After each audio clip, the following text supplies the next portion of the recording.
Good evening, ladies and gentlemen, and thank you for tuning in to the newest episode of Uncovering the Underground Radio podcast show, brought to you by my companies Brutal Business Entertainment and Celestial Oddities Radio.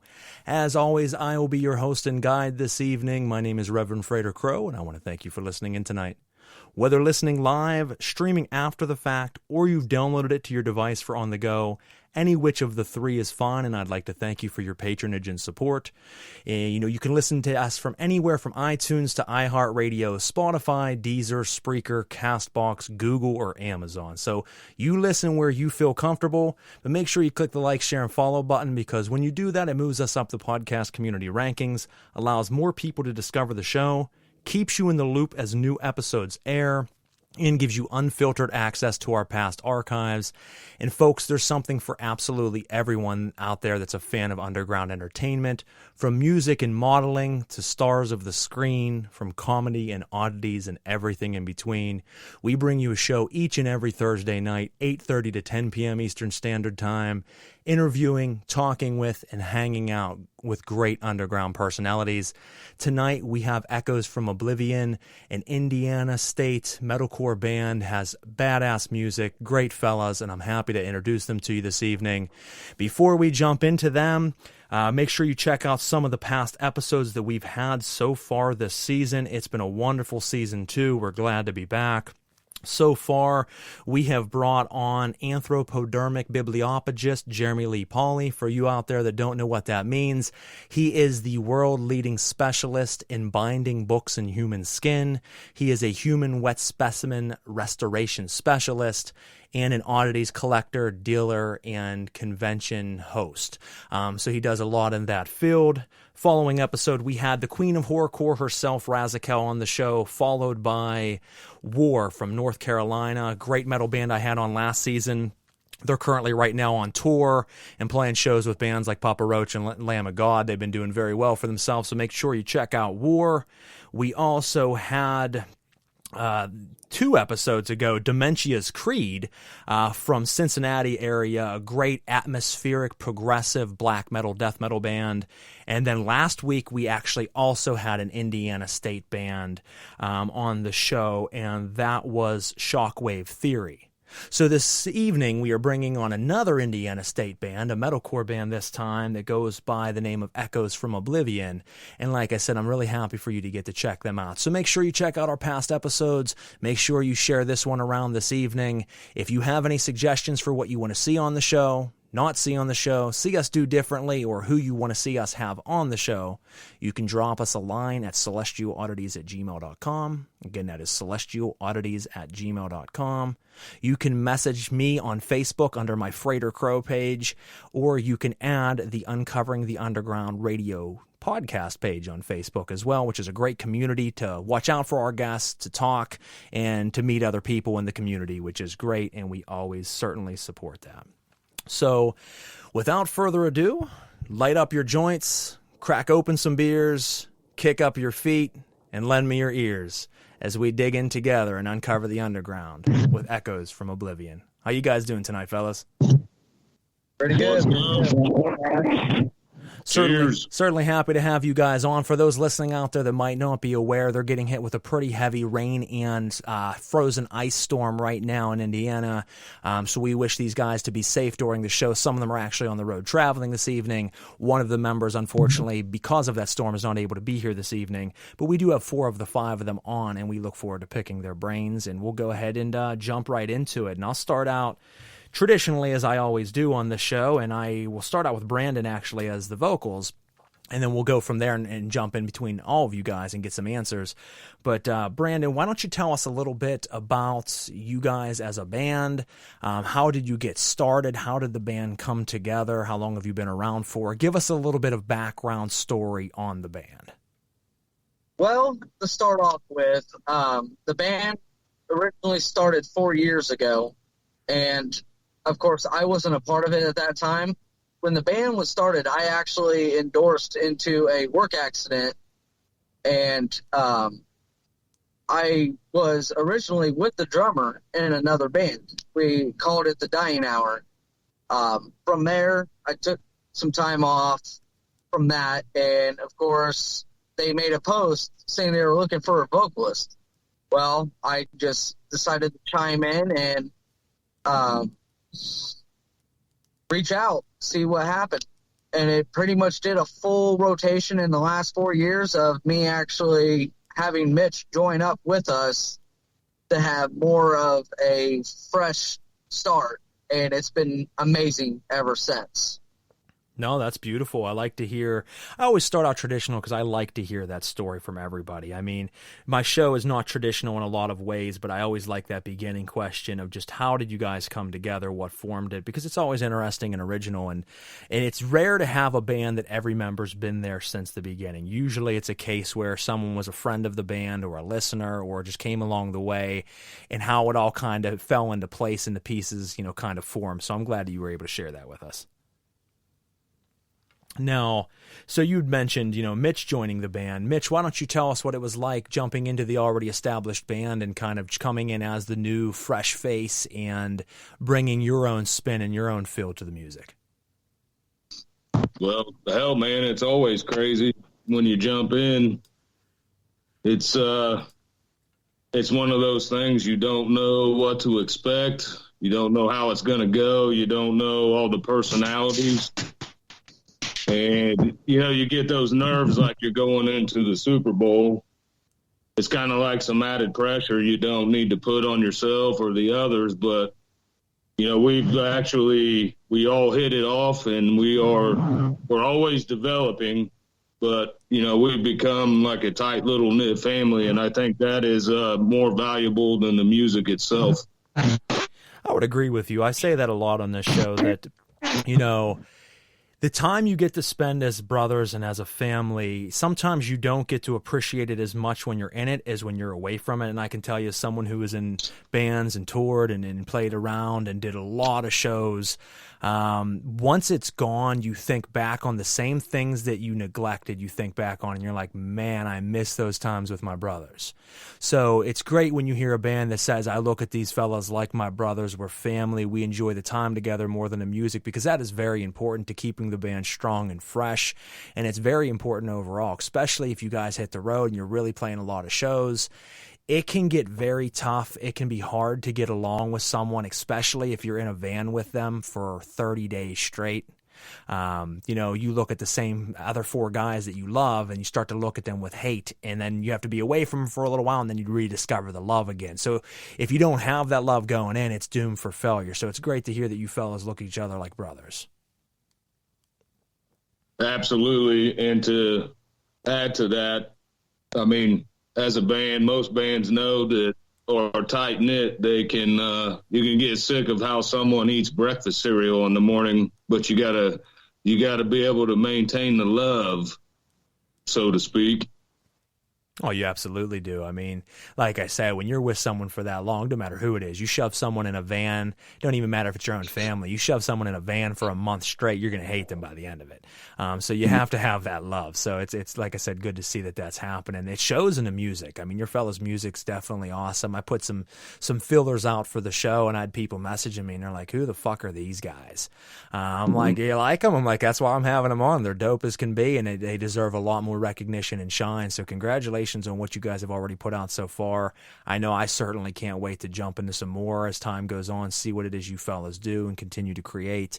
You have a great sound. Much appreciated. Thank you. Now, so it's funny because, like I said, 2 weeks in a row, Indiana bands, 2 weeks in a row, storms.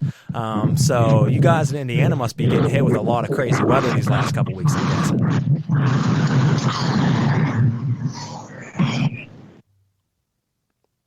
I just heard what sounded like a bomb going off. Yeah, Justin, what are you doing, bro?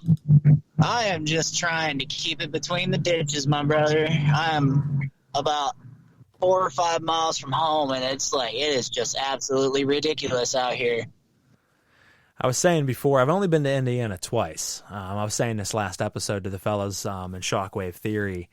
Both times it was very interesting. One time was to play a music festival that I was asked to come out and play, and the second time was to come out and spend the night and investigate the Indiana State Sanatorium. I'm a paranormal investigator. I travel the country and do a lot of investigations. And that was one of the places I went to. And it is an interesting state. You guys have like its own topography going on there. Depending upon what area you're in, it's completely different. The one time I was there was very urban and very ghetto looking in the area I was in. The second time I was there was very wooded, and I felt like I was in the middle of absolutely nowhere. So definitely an interesting state. But like I was saying, it sounds like you guys have been getting hit with some pretty severe weather the last few weeks. Is that right? Absolutely.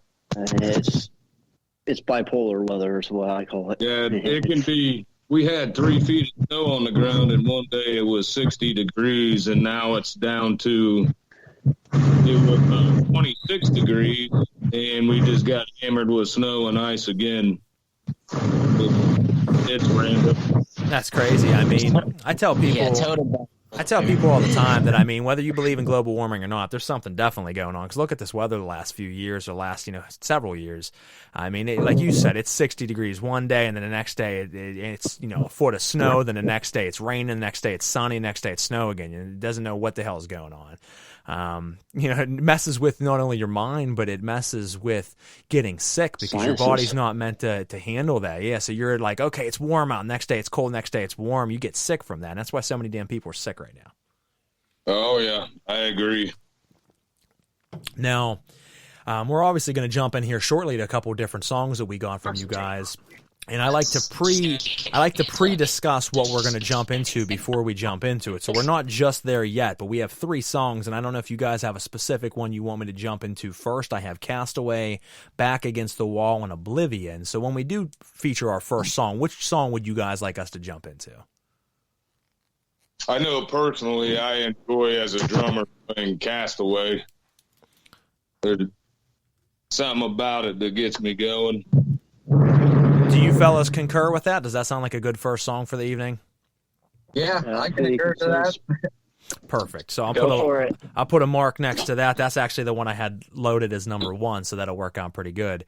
So we'll be jumping into that in just a second. Now, so some of the questions I've been asking the last, several guests of the show, and it's not to beat a dead horse, but I like to hear what different people's takes and perspectives are, is that we have drastically seen a change over the last 10 years in music in multiple areas. And I'm going to touch base on several of those areas this evening with you fellas.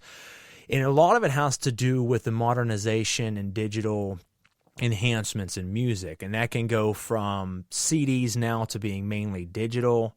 That can go from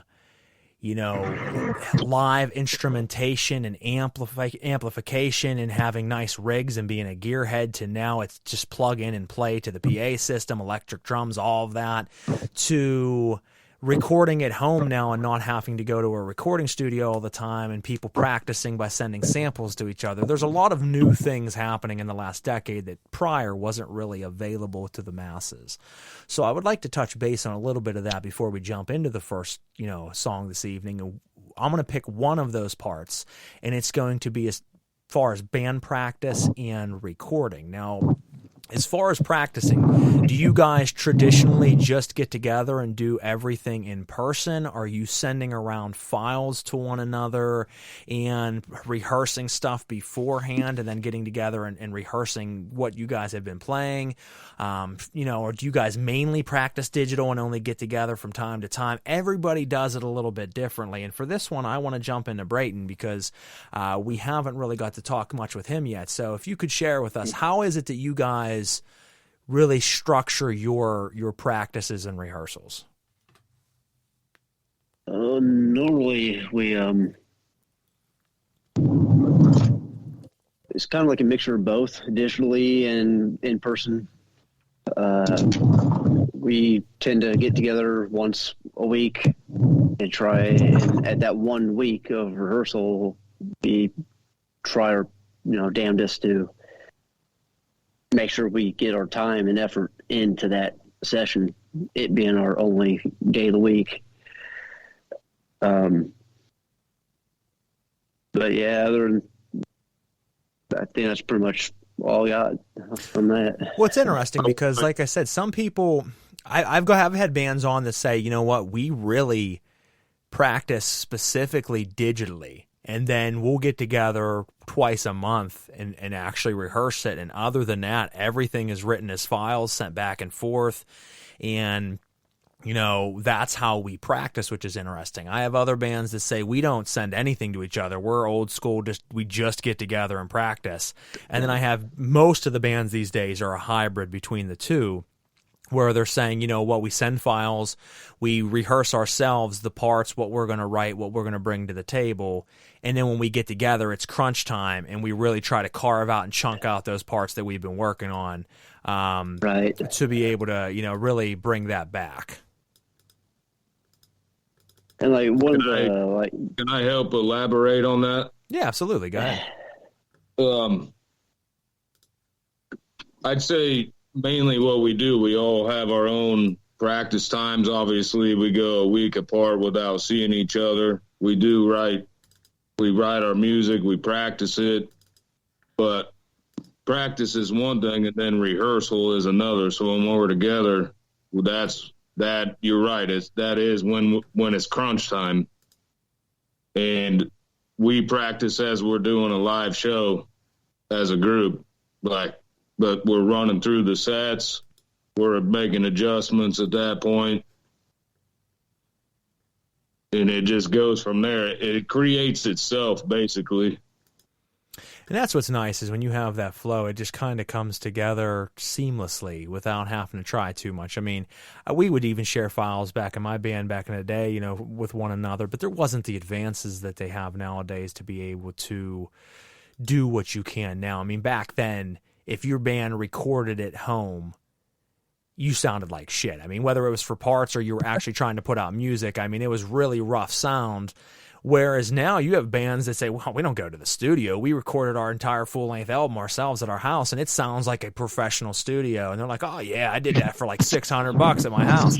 That's crazy, because that, 10 years ago, that didn't exist.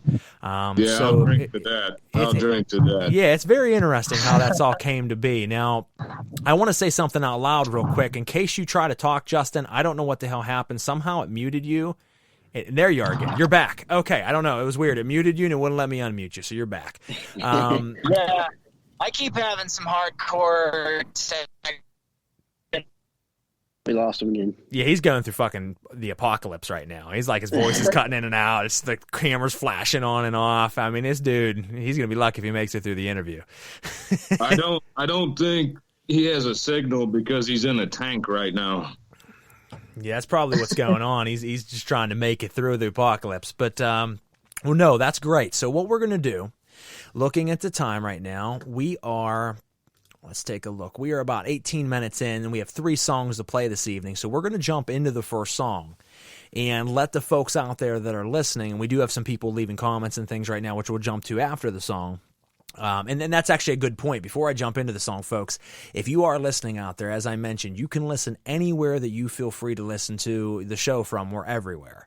But if you want to comment, ask the band this evening questions, engage, or just be a part of the show, you can do that by going through Spreaker, and that's our hosting company.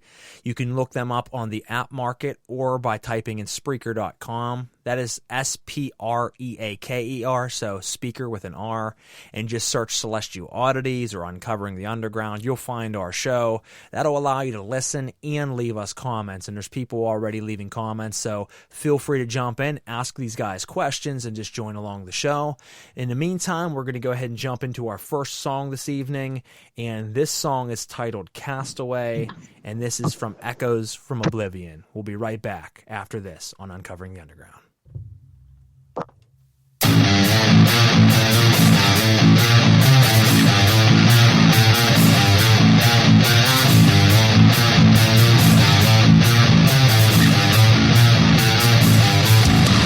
Yeah.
right, guys, and we're back on Uncovering the Underground Radio Podcast Show. As always, I'm your host, Frater Crow, and this evening I am hanging out with Echoes From Oblivion, metalcore band from Indiana State, and that was their song, Castaway.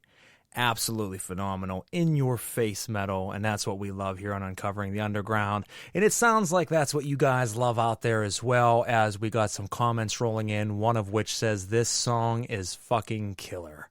And it is. So much love to the fans tuning in right now. As I said before the song, if you want to interact with us, go to Spreaker.com and look us up, leave some comments, and join in on the show. We've been hanging out for the last 23 minutes, talking to these fellows about who they are, how they got started, and about the digital age and what's happening right now with the changes in music. Now, one of the things I ask all bands, and it's a newer thing this season, I didn't bring it up last season, and it's because I've been seeing it lately. Not that I've been to a lot of shows the last 2 years, as pretty much everybody else, since the world's kind of gone to shit, but, just around that time, what I noticed is I started seeing metal bands come out on stage with no gear.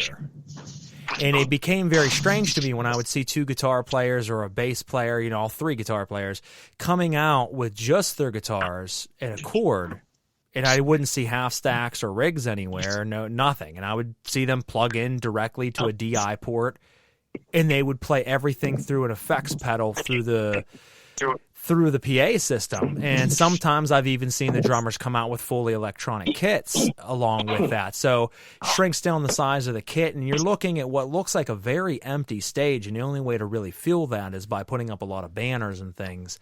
So it takes away from the feel as a gearhead that I appreciate, like seeing great gear. And I wanted to see wanted to see what you guys thought about that. Now, let's jump to you, Justin. I want to see what your thoughts are. I mean, how do you guys play, and what are your thoughts on this new age? I mean, do you ever see there really getting to be a point where bands no longer use regular rigs and everything just is strictly plugged in. I mean, yes, for ease of use, it's great to walk on stage and 3 minutes later you'd be ready. You could have more bands on a bill, things like that. But I personally feel it takes away from the metal feel that I like. I mean, if you're a pop band or you're this and that, okay. But when I'm going to watch some fucking heavy metal or death metal, I like to see half stacks or full stacks. I like to see the head units. I like to see the fuses burning in the amps. I mean, that's just me. But what are your thoughts on that?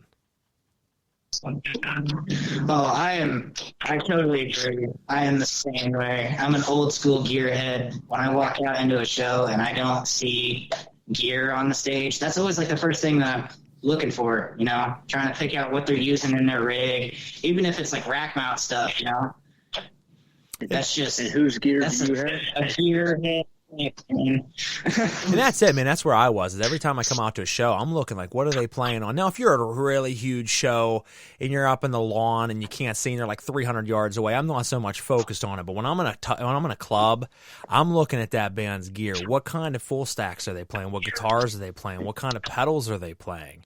What drums? What drums is the drummer on? What amp do you use?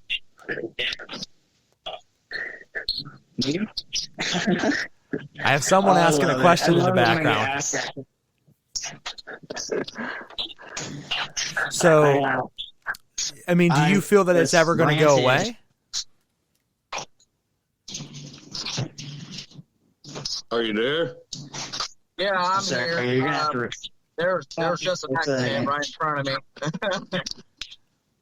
We might be losing. I'm cutting in and out for some of you guys. So, Justin, I apologize if we're losing you a little bit, but I did catch your answer, so thank you on that. I mean, let's jump to you next, Mitch. I mean, as a drummer, so me, it's weird. It's weird for me to see guitarists come out without full stacks or half stacks or amps at all and them just plug in. And it kind of irks me to my core, but I can somewhat look past that. I can't really look past... I mean, I guess I can, but I can't really look past drummers not playing with a kit. But I don't know what you play. If you play a kit, if you play electronically, I'm just speaking from my own perspective. I like seeing a full set of drums. Now, I mean, what are your thoughts on that? Oh, dude, I absolutely agree. I have a new school Rockstar Custom Tama bass drum.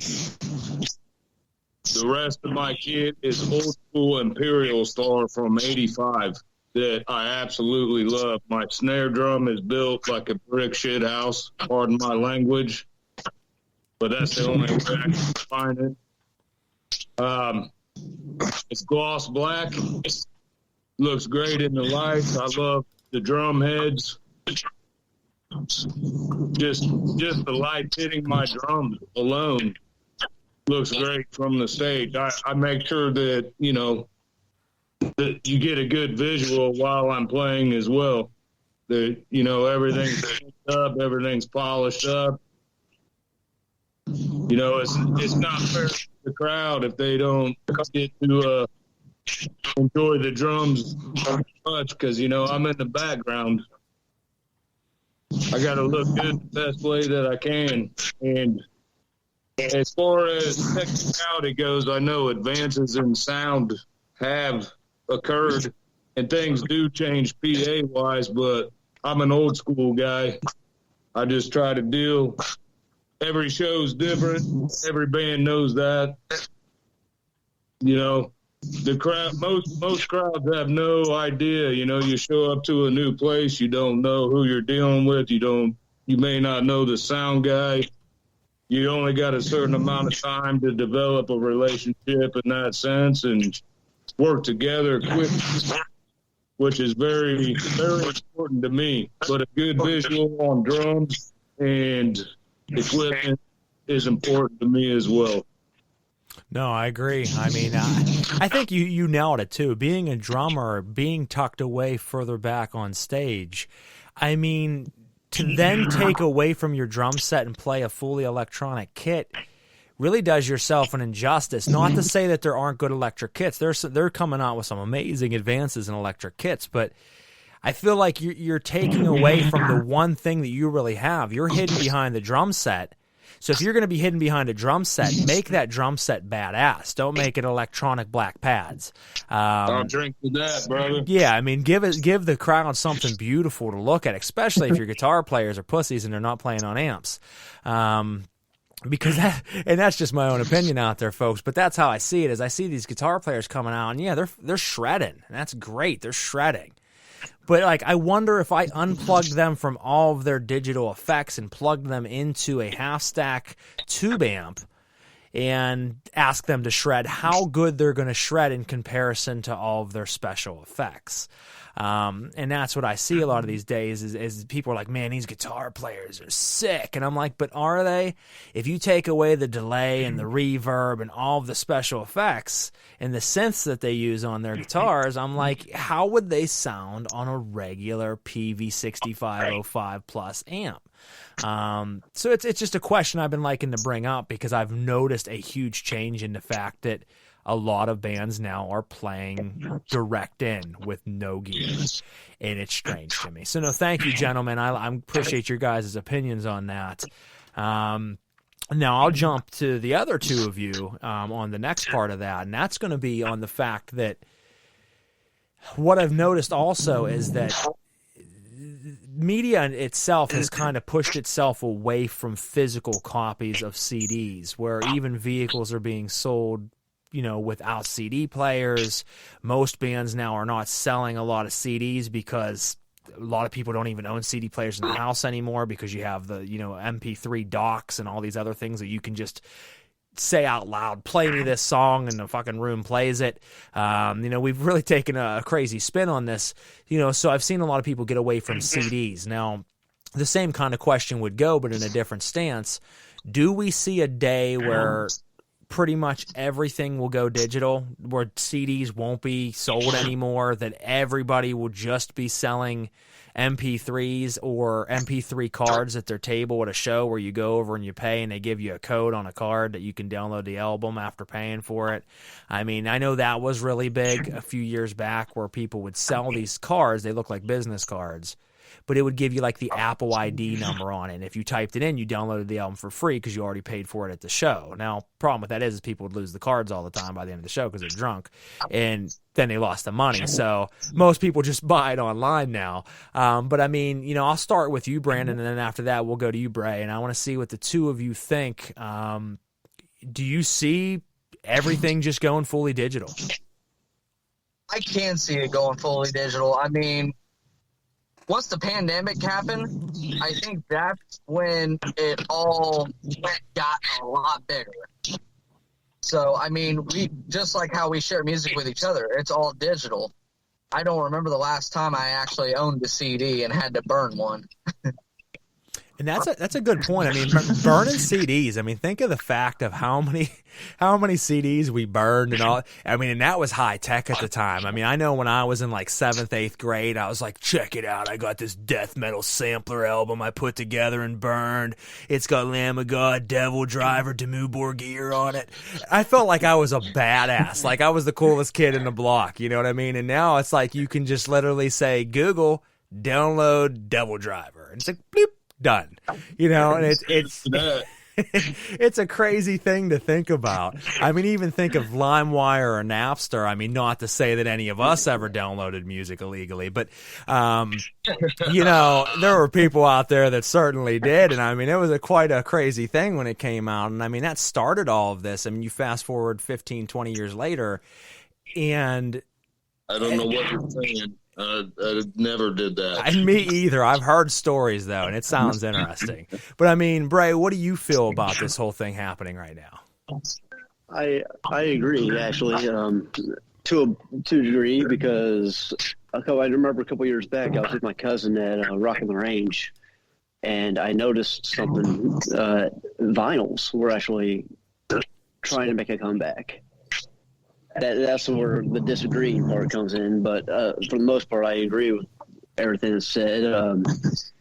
Everything seems to be going digital, and even digital like purchases, I think are going to be going away because of streaming. Just like how cable TV is starting to decline because of streaming with Netflix and Hulu. Same thing with the music Well, I think that's a good point. You made two good points. One is I had a guest a few weeks back say, well, yes, I think the mass majority of album sales and things will go away, but you will always have the collectors out there that collect. So you have someone who will definitely buy your album, even though they might not play the album, they'll stick it in their collection. Hence what you said with the vinyl. There's people that buy vinyl right now. Maybe some of them listen to it on a record player, but most of them just stick it in a collection because they're collectors. They love to collect things. So there's always going to be those people out there that want that. But the mass majority, I think, won't, because of your second point. You don't need to go on and buy a single anymore for 99 cents off of Apple iTunes. You don't need to go on and buy an album for $9. You can go on and get Amazon Prime or Amazon Music and just pay a certain amount, and you have 5 million albums at the touch of a finger. And I mean, I think that really is the future. So while I do hate to see album sales go away, because I've said it time and time again, and my fans out there know this, I loved being 12, 13 years old, going to the CD store after mowing lawns and earning my allowance and walking in and buying 3 albums, one of which I wanted, 2 of which I had no idea who they were, but I wanted to discover. And you ripped the cellophane off and you smelled the smell of the album and the booklet, and you went and popped that bad boy in the CD player, and you were like, yeah, you felt like a god for a little bit of time. That's gone now because at the touch of a button you can download an entire album or just stream it. But on the other hand, it is convenience. I don't have to drive to the CD store anymore. I don't have to rip those fucking stickers off the album that never come off and they're always still stuck on the top of the album. All that's gone now. So I see it from both perspectives. So I appreciate you guys sharing your thoughts with us on that, because I think that's certainly an important thing. You guys had brought up the pandemic, and I'll swing back over. We'll swing back over to you, Mitch, and then, we'll continue doing a clockwise circle there. How have you guys adapted to the fact of COVID? I mean, when this happened, it really changed the game for how bands practice, when bands can practice, shows. I mean, obviously shows went away almost completely. Now they're back again somewhat, but still nowhere near where they were. I mean, did it hurt you guys or did it bring you closer? Because I know some bands are saying, well, that gave us a shit ton of time to practice. Other bands are saying, well, our live show is really what brought us together as a band, and without it, it's kind of distanced us a little bit. I mean, Mitch, can you share what your thoughts are on how this has affected you guys as a group? I mean, we've had to take time off here and there, but as far as shows go, we have had to deal with, a crowd full, and then we've dealt with, the boundaries, the crowd boundaries, and all of that nonsense. But we were able to get together every weekend personally, as long as we were all healthy, and everything has been good as far as the band and practicing. We've had we had a great end of the year with shows and everything. So we've taken a couple months off, and we're getting back to the grind. We're working out some logistics on a lot of the outside of just playing shows kind of deal, with websites, all of that good stuff. But when we straighten all that up, we're good to go. We got all the parts to build the machine, basically. No, it's good to hear that. We just got to get it running well. And I think that's the most vital thing for us, as far as, everything being down right now. It's just, what can we do every day to be successful and figure out how to get the music out there and still have fun at the same time. I mean, wintertime is so fun in Indiana, but we make the best of it. Well, it became really a new way of thinking when this happened, because not just in music, but in any industry, when the world practically shut down, some people were truly shut down by it. They were stopped. Other people got, smart with it and said, well, how do we work around these obstacles and go about it in a new way of thinking? And a lot of things changed. Like I said, a lot more digital practices, a lot more sharing videos with one another, bands practicing in person, but doing live stream rehearsals for fans out there where you're watching them play as if it's a live show, but from their practice room. And a lot of people were tuning in because people weren't able to go to the bar or go to a club and see a show. So now they can watch their favorite band actually jam as if they're playing a show, but they're doing it live for me from the comfort of my own living room. And where live streams might have had 40 people on 50 people, some of these live streams have 300, 400 people on because people were bored as shit and they have nothing else to do. It gave so much more time for everybody to think, to try new things, to start to experience things that they've lost track of or don't no longer do. It's been very interesting. So as you said, I think that it's been kind of different, but it's also allowed you guys to notice what your strengths are, what your weaknesses are, and perfect on that. Now, Justin, if you had to kind of piggyback off of that, do you see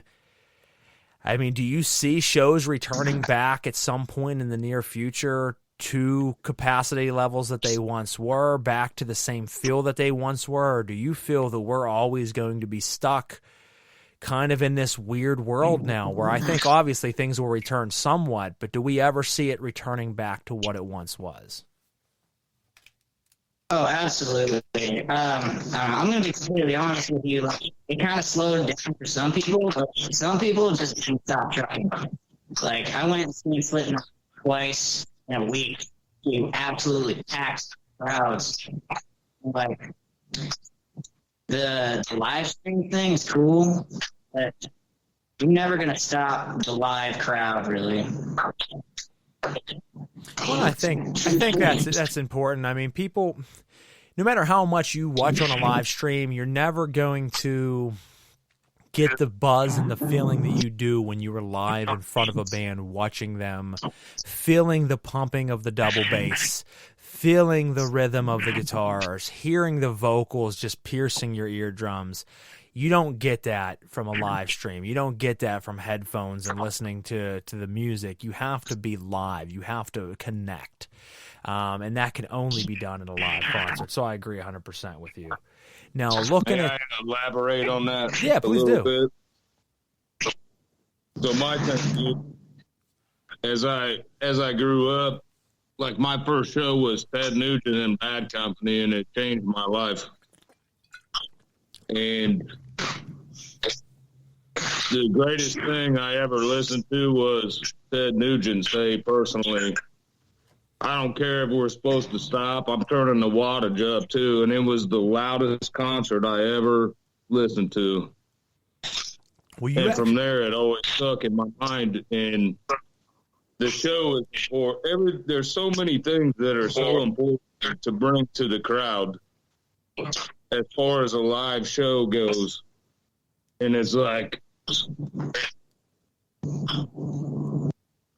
if you love music, you definitely want to see it live. Some people are passionate about it, some people are not. But when you fully enjoy it and you get to see one of your favorite bands play or even discover new bands, to me, that's like Christmas morning. And I wish that for everybody. You know what I'm saying? And I feel bad for the kids right now. And that's you actually segued perfectly into one of the questions I was going to ask you this evening. So thank you. I feel bad for kids that are, of any age, because everybody sees concerts for the first time at any age. But I was 12 years old whenever my father took me to my first concert. And it was Ozfest. And it was Ozfest 2000. And I was there, brother. Yeah, it was a fucking amazing time. And to a 12-year-old mind who loved metal, who listened to metal all the time, who, didn't see my father all the time, but when I did see my father, it was always a great time together. And he said, buddy, I'm taking you to your first concert. It's Ozfest, and you're going to see 15 to 20 of the bands that you love and listen to on a daily basis. It was a special moment. And I remember walking in and seeing the first couple bands, and then Devil Driver came on. And Devil Driver was one of my favorite bands for a very long time. And I remember that. Yeah, absolutely. Still one of my favorite bands. And I mean, I remember like 5 minutes into the Devil Driver set, someone weld one of those water they used to take they used to allow you to have the caps on water bottles, and then they started taking the caps off of water bottles because they said they were dangerous. The reason that is the band, one of the members of Devil Driver weld a bottle of water into the crowd. Well, it cranked this chick right above the eyebrow where the cap was, and the cap with a full bottle of water getting cranked can actually become a weapon. It split this chick wide open. She started actually squirting across the crowd. I mean, every time her heart beat, it was like splat, splat, splat. So, you know, you got this 12-year-old mind. I'm like fourth band of the day, you know, just trying to absorb it all in. And I see this chick run past me, just squirting blood everywhere. And there's thousands of people, and Devil Driver's killing it, and the sun's out and beating, and you know, you have everybody drunk, and the scent of marijuana's everywhere in the air. And I mean, to a 12-year-old mind, I'm like, this is the coolest fucking thing I've ever seen in my life. Thank you. Yeah, that's overwhelming. That's definitely overwhelming. I've seen Godsmack, Static X, and Pantera go back to back after Hatebreed, and I love it. Yeah, that was always a good time. Hatebreed always put on a hell of a show too. I mean, their crowd participation and energy was insane. Jamie Josta always really got the crowd going. But I mean, what the segue I said that you brought me into was that exactly right there. As you said, Ted Nugent changed your life when you seen him, and Ozfest changed mine. Now I'm going to jump to you, Bray, and then we'll go to Brandon, and then we'll go to Justin. You know, what was the one moment that you felt or experienced musically that changed your life and made you into a musician? Because every one of us has one moment that they specifically remember where they say, that just absolutely changed me. And that was mine. So, Bray, what was yours? It was probably have to be my very first concert, too. It was, they called it X-Fest or Uproar Festival of 2011. Okay. It was Seether, 3 Days Grace, Bullet For My Valentine, Escape the Fate, and Avenged Sevenfold headlined. Great concert. That's a good lineup. And it was just getting to see Avenged Sevenfold, who was my favorite band at the time, just blew me away. Well, and you would have seen them with their original lineup too before the passings and things, so that would have been a great time to see them. I remember, I mean, and they were a great band. I mean, I still listen to Avenged Sevenfold today, but I mean, they were one of the metalcore bands that first really did it for me. I mean, there was a lot of bands going on in early times, but I mean, Avenged Sevenfold, As I Lay Dying, Bullet For My Valentine were part of that wave that was like metal, but it transitioned into what is called metalcore. And I mean, that's when I was like, holy shit. I mean, Avenged Sevenfold I first heard when I was like, I don't know, maybe 14 years old. And I'm like, man, these guys' guitars are killer. You know, and that was when they first came out and everything. And then you heard Bullet For My Valentine, which really did it for me. And then As I Lay Dying was always one of my absolute favorites of all time. But, you know, that's a great sound right there that you heard, you know, and I'm glad that did that for you. X-Fest, you know, rest in peace to X-Fest. Always had really good lineups. And, you know, back in the 80s, it's also similar, too, with, like, thrash metal, the Big Four, and then you were naming off a couple of the bands that started off the metalcore, so it's kind of the similarities between the 80s and the... It all comes full circle. I mean, that's what one of the guests said a couple weeks ago about the albums. They said, well, yeah, albums are going to go away, man. They're like, it's going to be digital. In 10 years from now, it's all going to come back. He's like, people are going to be pulling out cassette tapes. Dude, hey, do you see Iron Maiden's releasing a cassette tape for their next album? It's a cassette tape. That's a ballsy move because I mean Iron Maiden can pull it off because they're Maiden, but I mean so many people are going to buy that and then be like, how the fuck do I play this thing? I don't have a tape player anymore. I buried a Walkman in my pen pal letters in a time capsule, and I don't remember where I put the time capsule. He's going to be digging holes through his yard left and right trying to find that damn thing. I'm going to, whoever bought my house before, they're going to see me digging in their yard. I got to find the time capsule so I can listen to the new Iron Maiden tape. Hello, officer. We want to report that there's a strange bearded man in our backyard digging holes. Yeah. Says he's looking for a tape player so he can play the new Iron Maiden album. Can you please come here right away?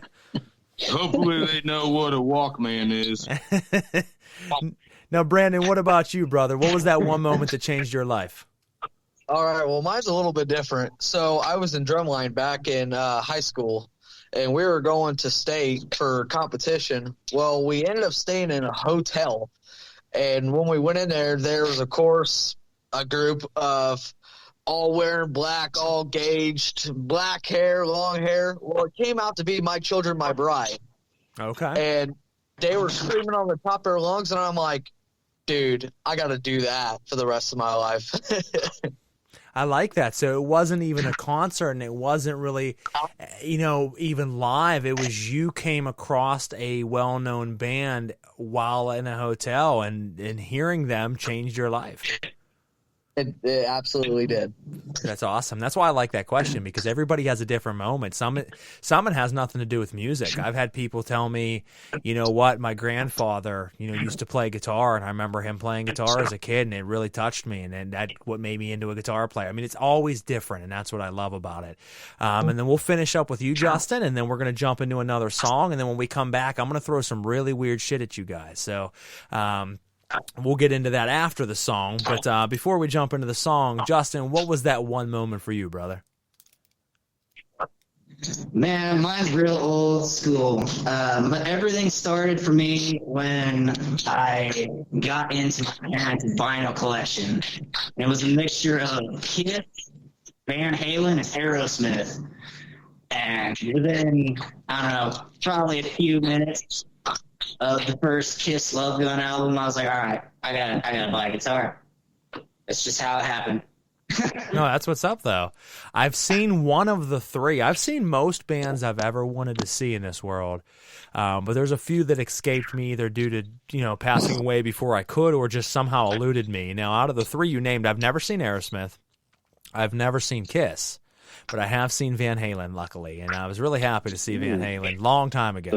Before Eddie. Yeah, it was. I'm jealous. That was one of the ones. That was another one that my father took me to. He got a hold of me out of nowhere, and he's like, "Hey, buddy, got tickets to go see Van Halen. You want to come?" And I'm like, "Absolutely, old man." And that was a cool experience because I'm a guitar player. So I mean, just watching Eddie shred back then blew my mind. Kiss still plays. I just for some reason have never went and seen them, and then I never had the chance to see Aerosmith, nor could I probably afford one of their goddamn tickets. But no, that's pretty cool, though. That's awesome that all four of you guys had a different experience that really got you into this. Now, we're going to jump into another song real quick, and I'm going to actually just pick this one, and I'm going to go with what I had second on the list, which is Back Against the Wall. So if you're listening out there, folks, make sure you check these guys out, purchase their music, check them out at a show near you, and support them in any way you can. And this is Echoes from Oblivion, and this is their track, Back Against the Wall. We'll be right back on Uncovering the Underground.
right, guys, we're back on Uncovering the Underground radio show, and that was Echoes from Oblivion.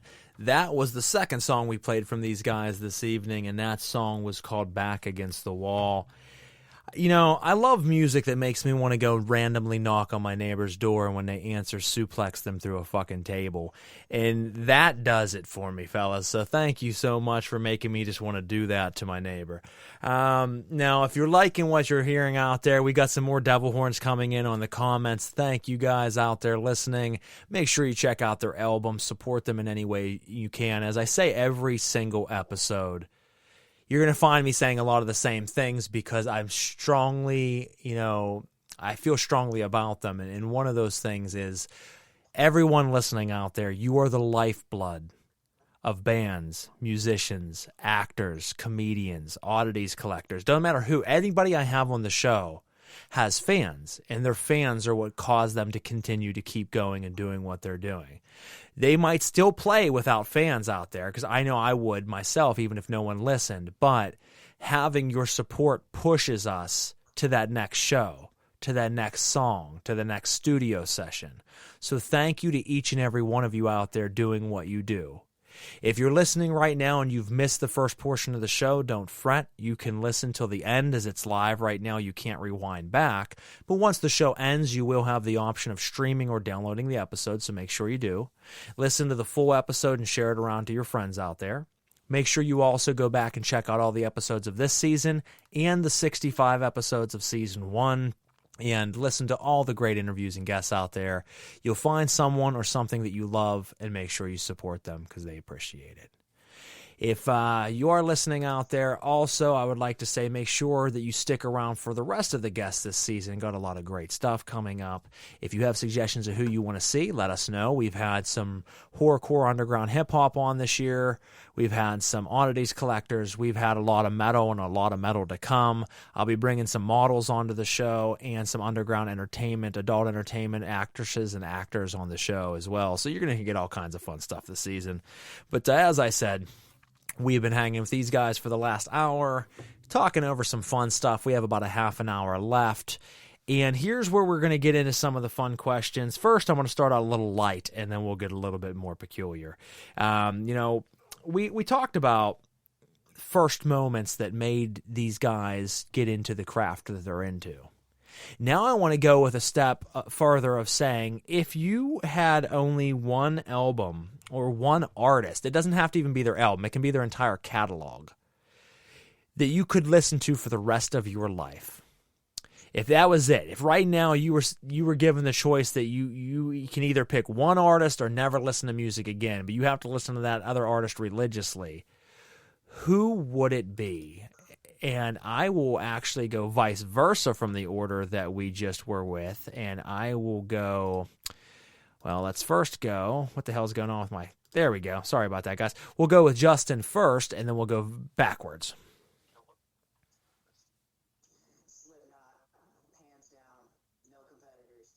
Okay, so we're sticking with strictly a catalog of Slipknot.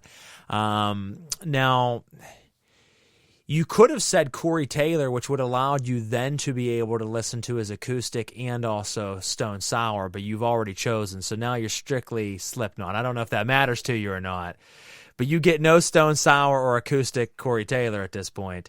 And then let's go vice versa order here. I believe, Brandon, I had you before that, but it doesn't matter. I'll go all four of you. Brandon, who would you pick?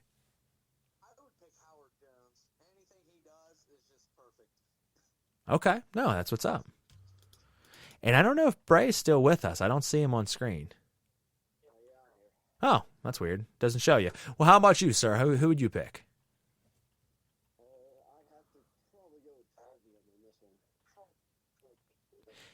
So, I went through a weird stage with Trivium. When Trivium first came out, I was like, oh, dude, these guys are badass.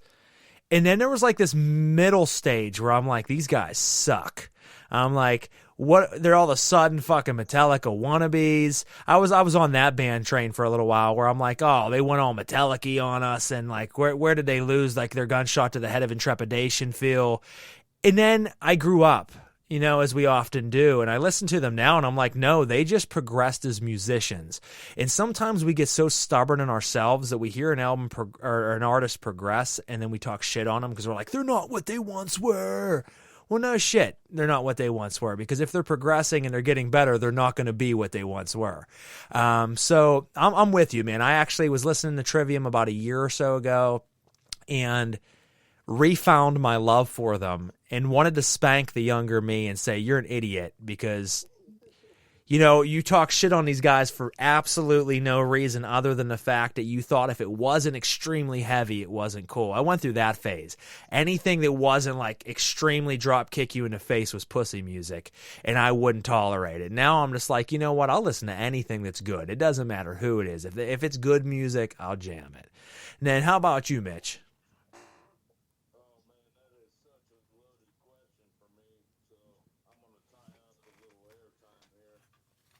Go for it. When I grew up, I started with guitar. I started with the basics.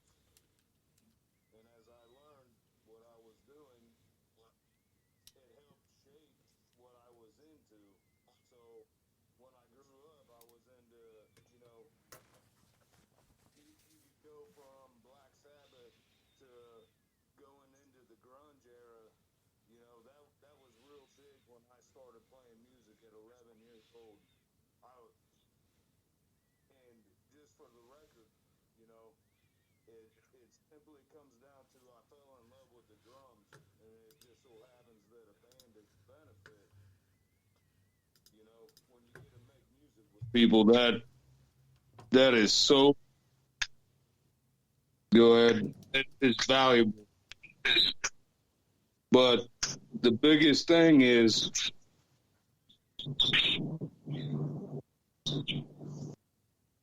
as I have developed, my taste has changed.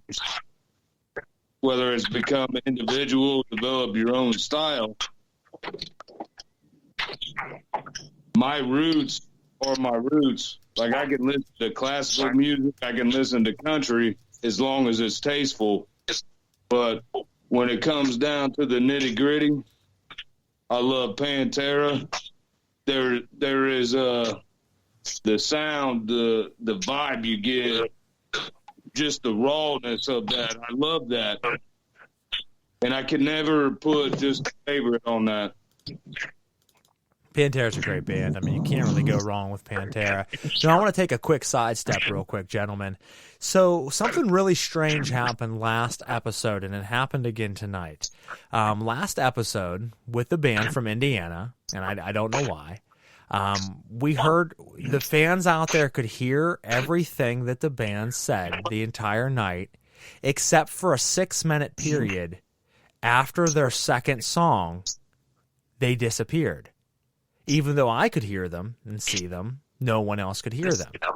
There was no explanation for it because I'm still watching you on the boards. I can hear you, and what I hear, they should hear. Just like whenever I go to a song break, I can't hear you, you can't hear me, but as soon as I come back, we hear each other. Now, I just had a comment come across that says, brother, I can't hear them. Now, and as weird as that sounds, last week I says, what do you mean you can't hear them? As soon as I typed the words, what do you mean you can't hear them? They're like, well, there they are. So this person just said, I can't hear them. And I says, you can't hear them? And he says, I can hear them now. Soon as I sent a comment, which has nothing to do with the audio. So that is very peculiar 2 weeks in a row to Indiana bands. But I just want to recap real quick. Mitch, they heard pretty much everything you said. So for those folks listening out there, Mitch said he started out with guitar, and that helped shape who he was and what he was into. And he would have obviously picked different influences as a child, but growing up and getting into drums and finding a band that could benefit from the drum playing, that it's kind of shaped him in that respect as well, and Pantera would be the band he picked, and I think most of you caught that. Now, when we talked to Justin had said hands down Slipknot, and I busted his balls on it and said without picking Corey Taylor instead, he cuts out the catalog of acoustic Corey Taylor and Stone Sour, which I'm not sure if he's fine with or not, but we're going to go with that. And then Brandon, who did you say you would have picked again? Howard Jones. Howard Jones, excuse me. I couldn't remember what you said. Okay, so he said Howard Jones. So that gets everybody caught up. I'm not sure why that happened twice in a row, 2 weeks in a row after a second song with bands from Indiana, but I'm just guessing it's because you guys are from Indiana and you're cursed. Just because of the experiences I've had there. We have some on the power lines, maybe. Yeah, it could have some. I don't know. It's really strange, very peculiar. But nonetheless, you guys are back and people can hear you now. I got comments rolling in saying I love Pantera, which who doesn't? Pantera was fucking amazing. Rest in peace, Dimebag and Vinny. And then love Corey Taylor too. Yeah, I love Corey Taylor. There's a lot of people that talk shit on Corey Taylor, but I don't give a fuck who you are. I think Corey Taylor's one of the best frontmen to ever live, no matter what he's in. I'll drink to that. Yeah, he's absolutely phenomenal. I've seen him from his acoustic stuff to Stone Sour to Slipknot multiple times. We just went and seen, me and my wife for the first time in 2 years since the COVID pandemic started, went and seen a concert, and it was Killswitch Engaged and Slipknot. But we were lucky enough that someone on Facebook dropped a code, and they're like, get it before it disappears and Facebook takes it down. Special code, 50% off of tickets. We jumped on and bought like fourth row tickets at the Post-Gazette Pavilion here, which is a huge amphitheater. We were right by the center stage. Phenomenal seats, some of the best seats we've ever had. They're like $500 a piece seats. We got both seats for like $200, and it was amazing. And that post lasted all but like 6 minutes before literally it was taken down. They dropped some type of VIP code that only VIPs were supposed to have, and whoever did it, thank you, because it was a phenomenal show. From what I can remember of it, because I was pretty lit. Dude, I will second that because I've seen Killswitch on a main stage, Killswitch on a second stage, and the second stage show I saw, Howard comes out and says, "Hey, we're Killswitch, get the F up." And it was the craziest crowd I've ever been in. I like Killswitch both ways. I seen them originally before they had Howard. I've seen them several times with Howard, and then I've now seen them a couple times again with their original singer without Howard. I like them both ways. I'm more of a Howard fan myself, but I think they're still good either way. I would say some of the craziest shows I've ever seen, Lamb of God back in the day, second stage or just a close stage you could get to them when they were allowed to still do the Wall of Death. I was a mosh pitter. I loved getting in there. I'd break the shit out of my bones. That one, brother. Oh, man. The Wall of Death back in the day, I used to be front row for it. Breaking my nose multiple times, getting black eyes, just having a good time, the fun stuff. Yeah. I miss those days. I can't mosh anymore. I get hit once now, I'm hurting for a week, so that doesn't happen anymore. But I want to pick back up with you, Brayton. Why don't you tell us, Brayton, where what you would pick as your one?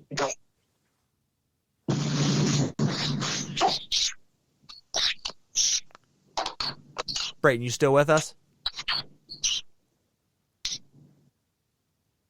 Man, yeah, I muted my mic on accident. That's okay. Yeah, I thought I said Trivium. Oh, yeah, we did ask you about Trivium. I'm sorry. We skipped that, guys. I apologize. I just completely fucking left him out of the loop. We talked about Trivium because I went into the fact that Trivium for a long time didn't do it for me and then did do it for me. We have a love-hate relationship. So, no, we're caught back up on it. I apologize. Lots of questions. Sometimes you forget. We have some rest in peace Joey and Paul. We got rest in peace Dimebag and Vinny for Pantera. We got rest in peace Joey and Paul from Slipknot. So much love to all those guys. Now, here's where we're going to go 2 rounds of questions here. And these next 2 sets of questions are very specific, and I want to hear each of your guys' opinions on it. And then we'll go ahead and play your third song, and that'll about wrap us up for the evening. But this next question is, if you had all of the time that you spent playing instruments, rehearsing, studio, live shows, band practice, reading about music, listening to it, your whole entire existence of life that you've spent indulged in performing and shaping your craft of music back right now. I'm a magic genie and I just gave it all back to you. And you have to put it into one other thing outside of music. What would be the one thing that you would pour it back into? And Brandon, I'm going to start with you. Oh man, you definitely dropped the time bomb on that. If I could take all this music back and it would be something else, it would probably be tattooing. It was another passion of mine.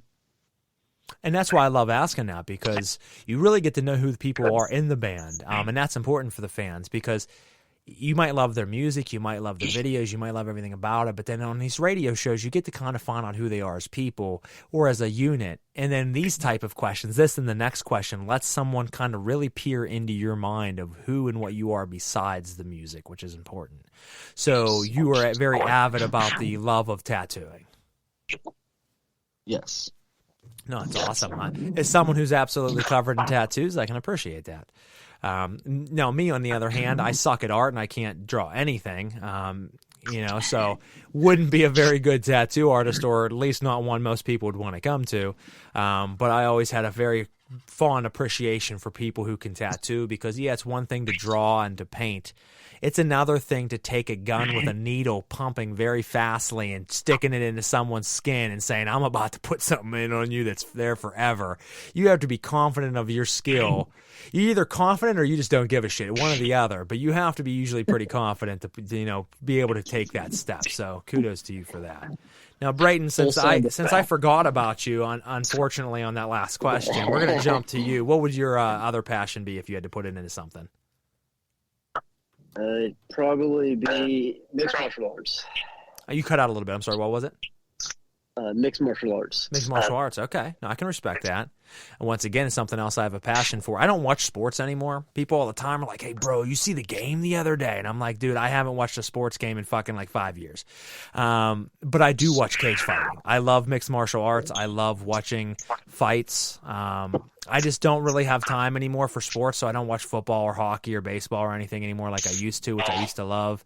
But, man, there's nothing like watching two grown men step into a cage and beat the shit out of each other. It's a great time. And I love watching, and I support it 100%. Now, yes, folks, I did say guys in a cage. I'm being very sexist. I can watch a woman fight, but I really don't care for it that much. I'd rather watch two grown men beat the shit out of each other. So, you don't like it, blow me. I don't care. Let's go to you next, Justin. What would you put all your time into if you had the chance to do so? Man, I would absolutely have to pick motocross. The only thing that I love as much as music and playing is motorcycles and racing them. And I've done so since I was a little kid. Now, how many bones have you broken doing motocross? I've been very lucky to only break one bone on a motorcycle. Now, outside of motorcycles, that's a different story. Okay. I had a bunch of friends when I was younger. They were really into motocross. They were constantly out riding, and man, them dudes were always getting balled up. I always enjoyed riding, but I was more like a kind of a laid back rider. I would go out and ride around a little bit. I really wasn't a dirt bike rider, but I would ride four-wheeler and everything and, have fun with that. But, I mean, these guys were hitting jumps and doing all kinds of crazy shit, and then they would wreck and get all balled up and be breaking collarbones and arms and be all mangled. And I'm like, yeah, man, I'm cool. I'm cool and all that, because I was a guitarist. I'm like, I'm cool on breaking my fingers or my arms. I need these. But I always respected what they did. You just can't break your coccyx. Yeah, exactly. No. Mitch, what about you, brother? If you had all that time back, what are you putting it into? Oh, no. See, there's another loaded question, man, because I'm going to have to start from the beginning on this. Like, here we go. I am a businessman. I do painless dent removal on cars, which is like tattooing for cars. But I've never limited myself to just saying, I can't do it. I can't do this. What you got to do is you just go for it. If you fail, that's okay. I mean, in the music industry, you could fail a million times, and that one song could make you or break you. There could be an album that make you or break you. But if anybody's watching or listening, there is one bit of advice I can give, and it's try for what you want to be. Try it out. Make it happen. But if I was to pick something outside of music, I've done it. I've been successful, but I failed because I should have been a doctor or a lawyer. That's guaranteed. I've done a lot of things. I've made every dream I ever wanted. So that's the whole point. Like people doubt themselves, and you can be whatever you want to be. Make it happen. I believe in that. It's up to you to make it happen. You can talk about it, you can think about it, but you got to do it. You go for it. It's all about putting the time in. I mean, if you want something bad enough, you can achieve it. It might not be easy. You don't just wake up one day, sit out of bed, and you're a lawyer. But if you put the time in, you study, you work your ass off, absolutely you can become one. And so many people stop themselves before they even try because they're afraid. You know, one of the number one things that stops everyone from becoming what they could be and should be is fear. And people, they fall victim to an illusion. Fear is an illusion. It's something you create for yourself. It's not independent of you that comes and stops you. It is something you create. So when you sit there and look and say, oh man, it's going to take so much time and so much work and I can't do it and this and that. No. You know what? That is not something that acted on you. That's something that acted out of you. You created your own deterrent and fear to becoming what you could be. And then you bitch about not becoming that thing. You did it to yourself. So 100% I agree with you, Mitch. You know, if you're willing and you could step beyond that fear and put the time in, you're endless, man. You can do absolutely anything that you want to do. Absolutely. And to elaborate on that, you just got to do it, and you can't be afraid to fail. Yeah, if you fail, hey, it's a good experience. Best things I ever learned was fucking up. That's going to tell you where you're going to stand, no matter where you're at. Well, it does. Start there. That's your ground. That's your ground. It is. I mean, and like I said, some of the best things you can do is fail, because a lot of times when you fail, you learn a valuable lesson. You learn, hey, I'm never going to do that again.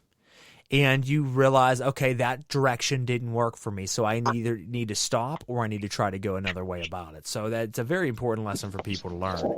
Now, we're going to jump into the... By that, I've worked on cars my whole life, but I've played music longer than I've worked on cars. So, and I'm successful at working on vehicles, just for the basic version of that. But do what you want to do, and you got to step out of your comfort zone to make happen what you want to make happen. No, I feel it, brother. Thank you very much for sharing that with us. And folks listening out there, that's some real talk right there, so make sure you pay attention to it. We got what looks like about 10 minutes left. We're going to ask one round of questions and go through these. As soon as we're done with this, we'll jump into the last song, and that'll be it for the evening. So this next question is a little bit morbid, and this is usually the last question that I ask everybody on each show, at least this season. And we're going to start with Brayton, and then we're going to go to Brandon, then we're going to go to Mitch, then we're going to end with Justin.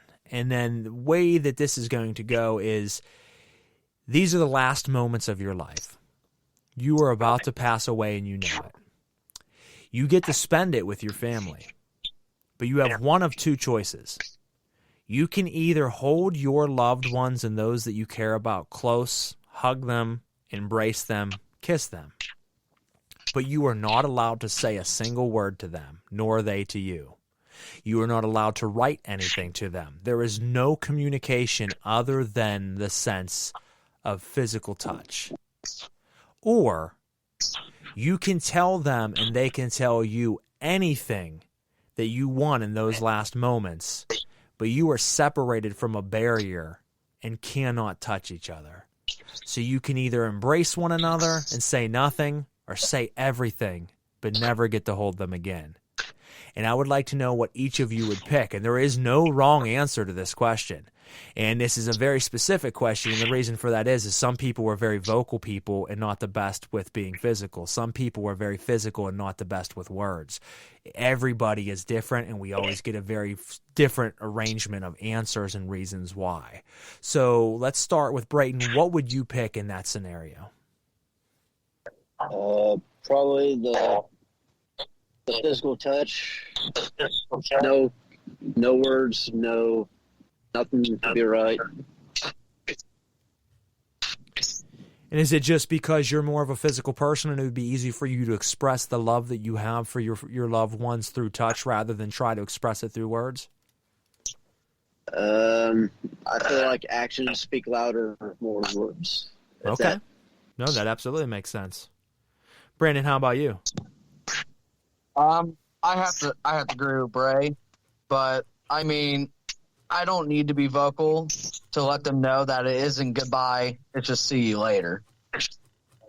No, exactly. And I love the fact that that's coming from a vocalist, or you're saying, I don't have to necessarily tell them anything. I'd rather hold them. I say enough on the mic. So that makes sense. So, and then Mitch, what about yourself, brother? Oh, dude, hell, I can't hear anything, so I'm just a hugger. You know what I mean? Just get those hugs in. The eyes can't define anything, so you just bring it in and be like, I love you. You know when someone tells you they love you with your eyeballs. And you were the first person to say that, and that's actually something I've thought about, is that I say that you don't get a chance to say anything, but if you hug someone and you hold your loved ones close and you look them in the eyes, you can tell them so much from just a simple glance in the eyes without ever actually having to say anything. Yeah, that's just the way it is, man. You can communicate beyond vocalization. No, you certainly can. I agree with that. And Justin, how about yourself, brother? I'm going to pick the same answer just because I'm already basically separated by all my family by barriers of distance anyway. So just being able to be around them would be, that would be a precious last few moments for me. And I love the fact that all of you guys stuck to the same as one another, because out of all of our guests this season, you're the only ones that have all picked the same one. Everybody always has had at least a little bit of change, so that's awesome. I like the different variations there. So thank you guys. Now, I'm going to pick one of you, and we'll go with Brandon. And I would like you to tell us where we can check out your music, any upcoming news that you want to share with us, and then we'll go ahead and drop into your guys' last song for the evening and close out. But let us know where we can find you guys for the fans out there that want to check you out, and any upcoming news that you want to share. Alrighty, you guys can check us out at Echoes From Oblivion at Facebook.com. You can also check us out on YouTube, Spotify, Apple Music, and others. Be sure to check out our Facebook page because we have some shows coming up. We have, of course, the album in the process of being released. And before we play this last song, I want to give a huge shout out to everybody that took the time to listen to us tonight. It means the world to us. Without you guys, there is no Echoes From Oblivion. And I want to send a prayer chain out to Ukraine right now. Everything that's happening with them right now is what is explained in this brand new song. So thank you guys. And I would like to thank all of you guys for coming on this evening, for all the listeners out there listening in. It means a lot to us. We really appreciate it. Make sure you check these guys out on their links. Go to the show near you. Like I said, support them in any way you can. And certainly much love to all the folks out there in Ukraine, and our thoughts and prayers are with them. We are hoping that this certainly doesn't escalate into something much beyond what it is currently now, which I'm sure it will in some way or another, but we're hoping that it doesn't result in a possible world war again, which it could. So much love and prayers to everyone out there that are affected and involved.